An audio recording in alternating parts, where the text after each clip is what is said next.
daga. Ano nga uli ang pamagat? Ang elepante at ang daga. Ang unang panahon, hindi pa mahahaba ang nguso ng elepante. Sila ay maglakad sa kagubatan. Sila ay mayayabang at mahilig mang-apak ng kahit ano at kahit sino kanilang makikita.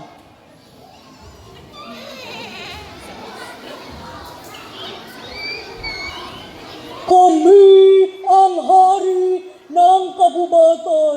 Kami ang hari ng kagubatan. Ang madalas na isinisigaw ng mga elepante tuwing sila ay magdadala sa kagubatan.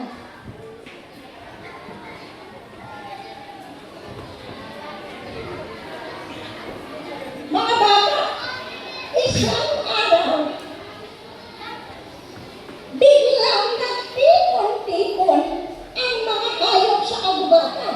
Ang sabi ng leon, hindi na maaaring magpatuloy ang ganitong pangyayari. Ang sabi naman ni Kuneho, gumawa tayo ng hukbo upang sila ay labanan. Gumawa tayo ng hukbo upang sila ay labanan. Ang sabi ni Leon, ilang beses na nating sinubukan at nabigo lamang tayo. Ang sabi naman ni Palaka, kokak, kokak, kokak, kokak, kokak, kokak. Pero mas lalo silang nakakatakot, kokak, kokak, kokak. Ano na ang tunog ng mga Palaka?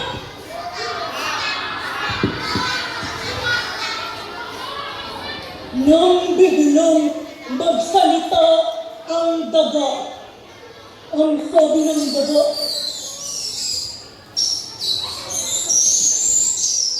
ako po! Lalaban sa kanila!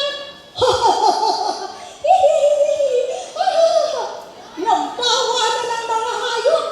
Nagulat sila! Aba, ang liit-liit ng Palaka ng daga. Gusto niyang labanan ng elepante? Sa tingin ninyo, kaya bang labanan ng daga ang elepante?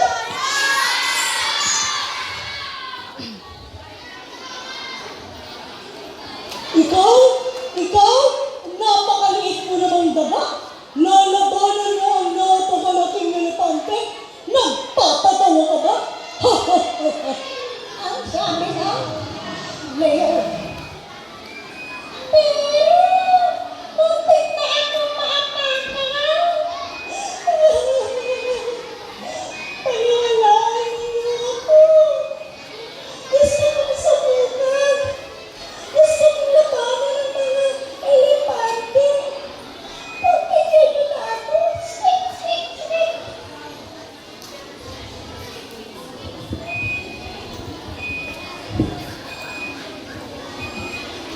Kinabukasan, nagpunta ang daga sa pinagpapahingahan ng elepante. Elepante! Elepante! Sino ang nangahas na ako'y gambalain sa aking pamamahinga? Ako! Tumingin ka dito sa baba! Tumingin ka dito sa baba! Ikaw? Anong ginagawa mo dito? Gusto kong maglakad tayo! Ano? Nagpapatawa ka ba? Gusto mong kainin na kita? Wah! Wah! Wah!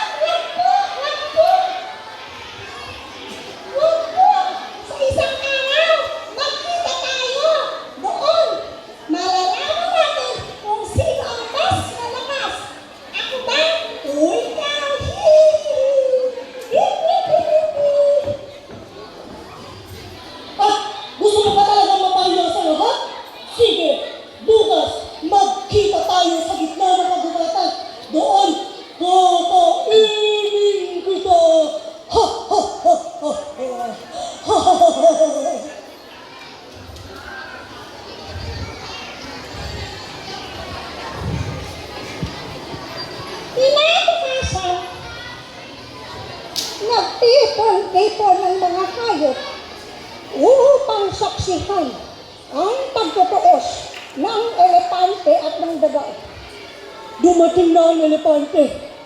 Magtago ka na! Andito na ako, daga. Kakainin na kita.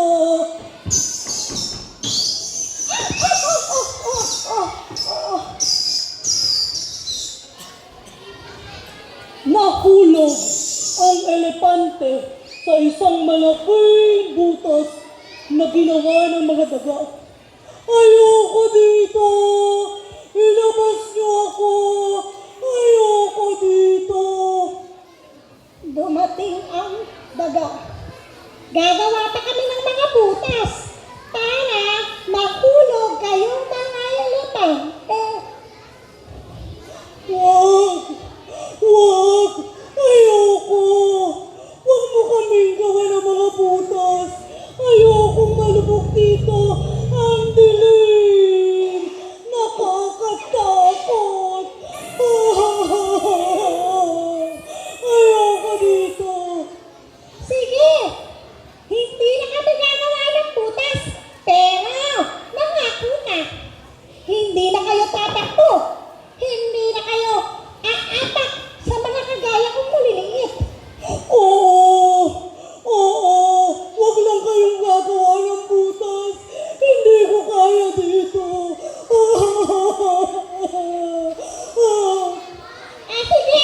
Tutulungan ka namin makaalis dyan. Basta, huwag ka nang uulit. Oo! Pangako! Pangako!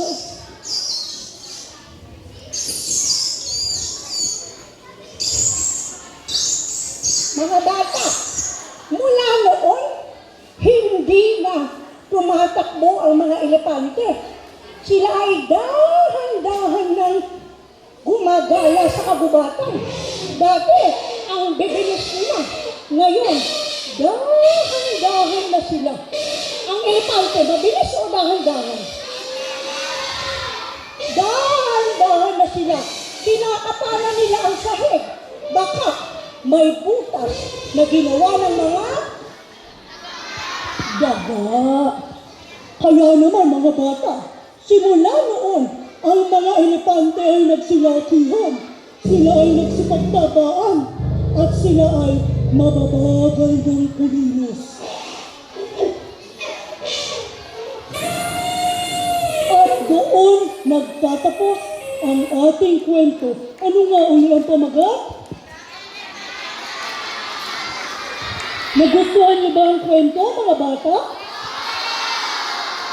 Dapat ba tayong magyabang kung tayo ay malaki? Dapat marunong tayong magpako? Maraming salamat sa inyo, mga bata. Salamat sa pakikinig. Hanggang sa muli.